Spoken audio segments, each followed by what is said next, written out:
से पड़ेगी, इतना सुख देना पड़ेगा ठाकुर जी, इतने इतने मतलब ठाकुर जी मजबूरी में आ जाएं कि मुझको कलकत्ता जानो ही पड़ेगो, या के घर पहुंचना ही पड़ेगो, संदेश खानो ही पड़ेगो। ये है रास, रस और रास। पर रस के नाम पर केवल खाना पूर्ति कर रहे हैं। सुबह चना चनौरी का भोग लगा दिया, दोपहर में बादाम धर दिए, दो समय आरती बत्ती दिखा दी, ये कोई रस है? जो लोग नियमित रूप से सुबह दिया जलाओ, शाम को दिया जलाओ, सुबह मिश्री का भोग धर दो, शाम को मिश्री का भोग उठा लो, ये रस नहीं है, ये पूजा है। हम उसके लिए भी निंदा, वो भी करो, कुछ नहीं से तो वही करो। लेकिन जिसको रास का अनुभव करना है उसको तो रसयुक्त भक्ति करनी पड़ेगी। नित नव भोज, नित नव श्रृंगार, नित नव विलास, नित ये अपने घर के ठाकुर जी में इतनी निष्ठा नहीं बनती आपकी। और जैसे आप वृंदावन जाके बिहारी जी को देखते हो तो आपके आंख सजल हो जाती हैं, आपका रोम रोम पुलकित हो जाता है। क्यों?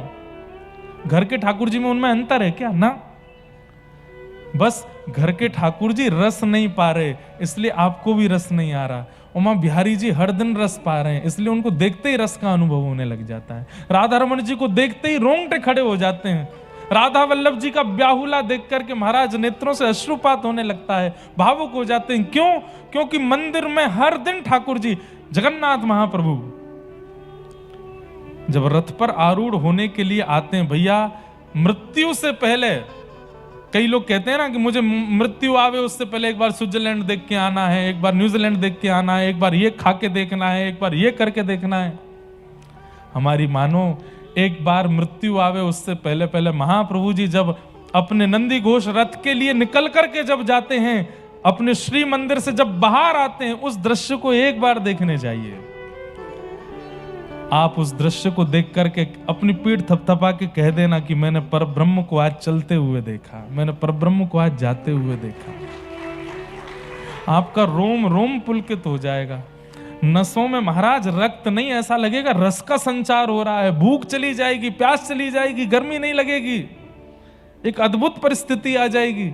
एक बार महाप्रभु जगन्नाथ जी की रथ यात्रा जरूर देखो। भीड़ में घिस करके, गिर करके, पड़ करके, व्यवस्थित होके देखोगे तो वो तो रथ यात्रा है ही नहीं। एक आध बाल खिंच गए हो महाराज, गिर दिए हो, कोहनी होनी पड़ गई, तब देखो रथ यात्रा महाप्रभु जी का, वह दर्शन करो।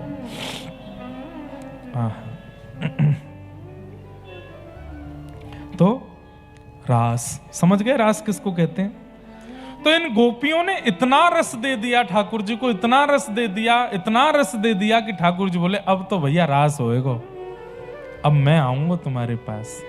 और ठाकुर जी ने उस तिथि को क्या चुना? शरद पूर्णिमा की रात्रि। शरद पूर्णिमा की रात्रि हुई। आज जैसे पूर्णिमा का चंद्रमा प्रकट हुआ, सब गोपियां विचलित हो गईं और विचलित होकर के बस प्रतीक्षा कर रही हैं कि आज ठाकुर जी आएंगे। सब गोपियां अपने अलग अलग कार्यों में लगी थीं, बस प्रतीक्षा कर रही हैं कि आज मिलने की योजना, आज मिलने के लिए ठाकुर जी ने वचन दिया था, कैसे मिलेंगे। इतने में ही निशम्य गीतम तदनंग वर्धनम ब्रजस्त्रिय कृष्ण गृहीत मानसा आजग्मुरन्योन्यमलक्षितोद्यमा सयत्र कांतो जवलोलकुंडलैः। ठाकुर जी ने जैसे ही वेणुनाद किया, सब ब्रजवासियों को तो लग रहा है कि कृष्ण वंशी बजा रहे हैं, लेकिन कृष्ण प्रेम में उन्मुक्त गोपियों को लग रहा है कि श्याम सुंदर हमें बुला रहे हैं।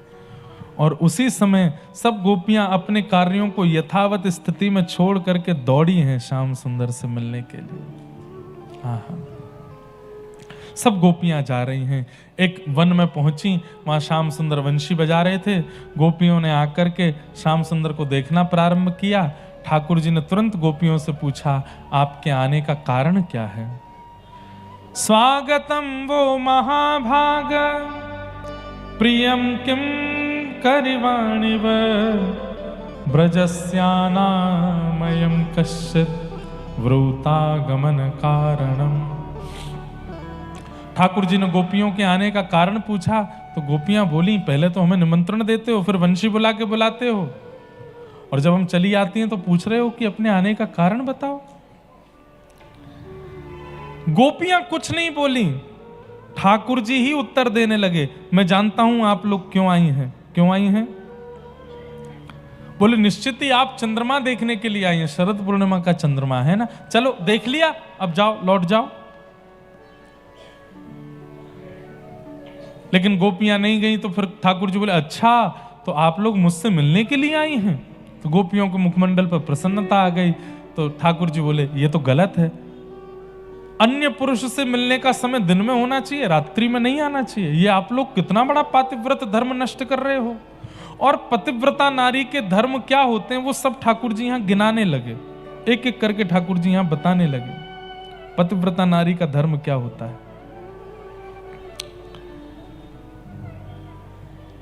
लेकिन गोपियां सुन करके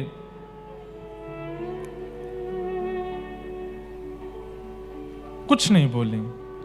थोड़ी देर बाद जब भगवान ज्यादा हट करने लगे कि तुम सब लौट के चले जाओ, तब गोपियों ने प्रणय गीत गाया और कहा कि हम चली जाएंगे लेकिन हमारा मन आपके पास है, वो हमें वापस कर दो। ठाकुर जी बोले, मन हम नहीं दे सकते। बोले, मन वापस नहीं दे सकते तो हमें स्वीकार करो। और जैसे ये बात कही, ठाकुर जी बोले कि अरे किशोरी जी नहीं आई हैं, और जब तक किशोरी जी नहीं आए तब तक रास कैसे हो। किशोरी जी का आवाहन करके ठाकुर जी ने रास करना प्रारंभ किया, पर गोपियों को मान हो गया, गोपियों के चित्त में मान आ गया। बंधुओं, बहुत सावधानी से सुनो। मुझे कभी कभी ऐसा लगता है कि हम ठाकुर जी की सेवा करते हैं, ठाकुर जी हमसे प्रसन्न तो होते हैं, ठाकुर जी की इच्छा तो होती है कि मैं इसको दर्शन दूं, पर ठाकुर जी इसलिए नहीं आते कि उनको चिंता है कि कहीं इसको मान ना हो जाए कि देखो मैं प्रकट हो गया, कहीं इसको मान ना हो जाए। हमारे मान की रक्षा के लिए ठाकुर जी प्रकट नहीं होते। पूरे दिन लड्डू गोपाल ऐसे ही बैठे रहते हैं, उनको पीड़ा नहीं होती होगी, यहां पे होती है, पर वो चाह करके भी अपना हाथ सीधा नहीं करते। बोले मैंने सीधा किया तो फोटो खींच के वायरल कर देगा सब जगह, देखो मेरे घर के ठाकुर जी सीधे हो गए। और ये करे तो भी कोई बात नहीं, पर नाम क्या लगा देगा, मेरी भक्ति से प्रसन्न हो करके देखो मेरे घर के ठाकुर जी सीधे हो गए, ये मान आ जाएगा। एक तो आप लोगों से प्रार्थना, थोड़ी देर बैठो। दूसरा, हमको लगता है कि हमको कोई कीड़ा काट गया है पीछे खूब जोर से, मालाएं पहना जाते हैं लोग, लेकिन ठीक है, जब तक बढ़िया रस में चल रहा था तब तक अनुभव नहीं हुआ, अब उसका अनुभव हो रहा है। सावधानी से सुनो, नेक देर सावधानी आप लोग रखोगे तो हमारा ध्यान वहां नहीं जाएगा, नहीं तो हमारा ध्यान जाएगा। थोड़ी सावधानी से सुनो। गोपियों के बीच से ठाकुर जी अंतर्ध्यान क्यों हुए? क्योंकि गोपियों को मान हो गया, अपनी सुंदरता का, अपने रूप का, अपने स्वरूप का मान हो गया। और जैसे ही मान हुआ, ठाकुर जी वहां से अंतर्ध्यान हो गए। गोपियां यत्र तत्र ढूंढती हुई यमुना तट पर पहुंची, ठाकुर जी नहीं मिल रहे हैं। तब किशोरी जी के चरणों में जाकर के गोपियां प्रार्थना करने लगी, हा नाथ रमण प्रेष्ठ क्वासी क्वासी महाभुज दास्यास्ते कृपणायामे सखे दर्शन सन्निधौ। हे नाथ हमें मिल जाओ, हे सुन राधिका दुलारी, तेरे द्वार का भिखारी हूँ मैं, श्याम का पुजारी, पीड़ा है हमारी हमें श्याम ना मिला, हमें श्याम ना मिला, हमें।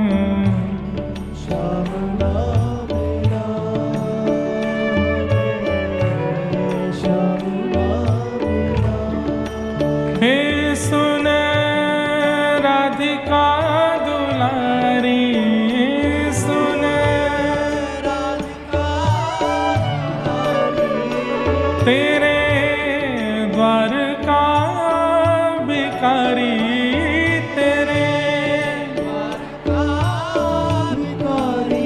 हो तेरे श्याम का पुजारी, एक पीड़ा है हमारी हो, श्याम ना मिला हमें, श्याम ना मिला।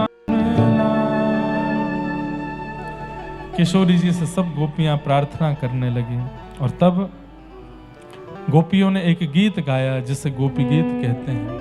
बंधुओं, कम से कम प्रत्येक ब्रज रसिक, ब्रज प्रेमी को ये गीत याद होना चाहिए। जैसे आप भजन याद कर लेते हो, जैसे आप कीर्तन याद कर लेते हो, कम से कम गोपी गीत आपको याद हो। जयति तेधिकं जन्मना व्रजः शयतन्द्रा सस्वदत्रिहि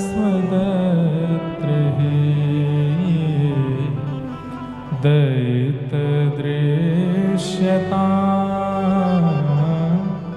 दीक्षुतावक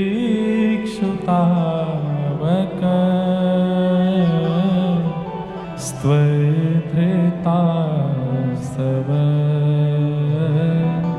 स्वां विचिन्वते। गोपियां क्या कह रही हैं? एक बात थोड़ी सी सुना देता हूं गोपी गीत की। जैसे आप किसी से बहुत प्रेम करते हो तो कभी कभी आप उसको चुभे ऐसी बात बोलते हो, लेकिन बोलते प्रेम में ही हो। जैसे एक सामान्य सा कॉन्वर्सेशन होता है, अब हमारे घर क्यों आओगे भैया, अब तो आप बहुत बड़े हो गए हो, अब तो जो है आप लोग वहाँ घर बना लिया है, अब आपका व्यापार बढ़ेगा, अब हमको क्यों पूछोगे। अब वो व्यक्ति जानबूझ के नहीं बोलता। इस प्रकार के जो वाक्य होते हैं इनको क्या बोलते हैं? व्याज स्तुति। क्या बोलते हैं? ये प्रेम में भर करके और थोड़ी व्यंग में बोली जाती हैं सामने वाले से, लेकिन इसका मतलब ये नहीं है कि सामने वाला आपसे प्रेम नहीं करता। सब लोग इधर देखो, ध्यान से सुनो। वो बस अपनी प्रीति के एक अधिकार के रूप में आपसे बोल रहा है। गोपियां क्या कह रही? जब ठाकुर जी अंतर ध्यान हो गए ना, तो गोपियां बोली, कन्हैया ये अंतर ध्यान होके तुम ज्यादा इतराओ मत, ज्यादा इतराओ मत।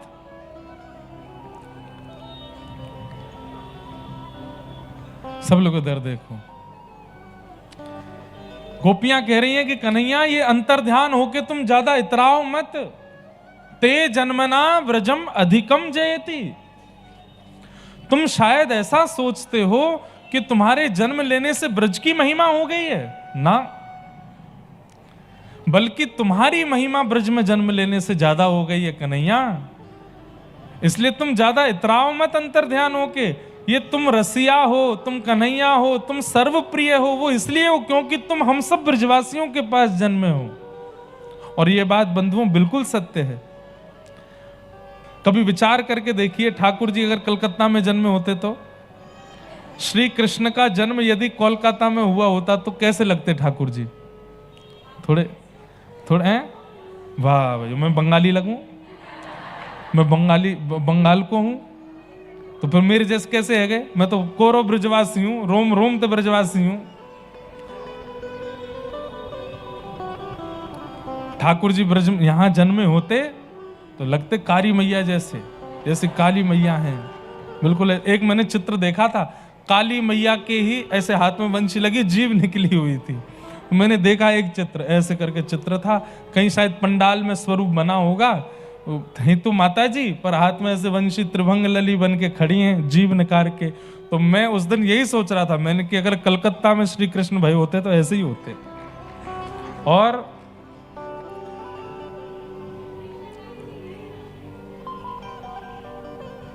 ऐसे डोलते। गोपियां फिर वो यहां जो स्वर करते हैं, क्या बोलते हैं उसको? नहीं, स्वर मत करिए, उसको बोलते क्या है? हुलू।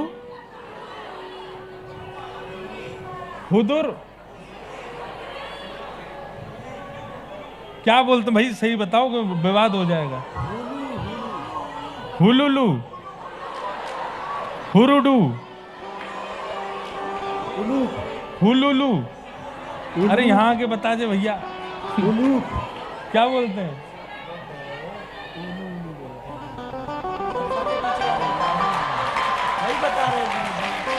ये कह रहे हैं उलुलु, उलुलु बोलते हैं। अब जो भी बोलते हो भैया, हाँ ये बताएंगे। हाँ होड़ा हुड़ी है, होड़ा हुड़ी, खूड़,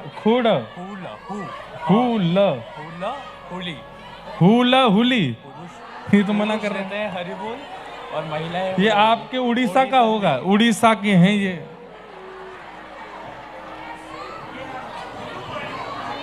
हुलू ध्वनि, वाह मिल गई भैया, मिल गई हुलू ध्वनि। मतलब हुडुडू हुडुलू जाने क्या क्या बनवा गए। ठाकुर जी अगर यहाँ जन्मे होते तो फिर वंशी नहीं बजा, ध्वनि करती हुई घूमते। ठाकुर जी उसी से समझ जाते कि किशोरी जी कौन से तालाब के पास बुला रही हैं। वहां ठाकुर जी पहुंचते, फिर ठाकुर जी दूध घी मक्खन नहीं चुराते, संदेश चुराते घूमते। फिर रसोगुल्ला हंडी तोड़ते हैं, हाँ मिष्टी दोई खाते और तो आनंद होता। लेकिन भाई जैसा सुख ठाकुर जी को ब्रज का देखने में है वैसा थोड़ी मिलता। तो वही बात गोपियां यहां पर ठाकुर जी से कह रही हैं कि आप हमको अकेले छोड़ के अंतर ध्यान हो गए हो। ये मत भूलो कि आप इतने प्रेमी हो, आप इतने रसिक हो, आप सर्वप्रिय हो। किस लिए हो? हमारी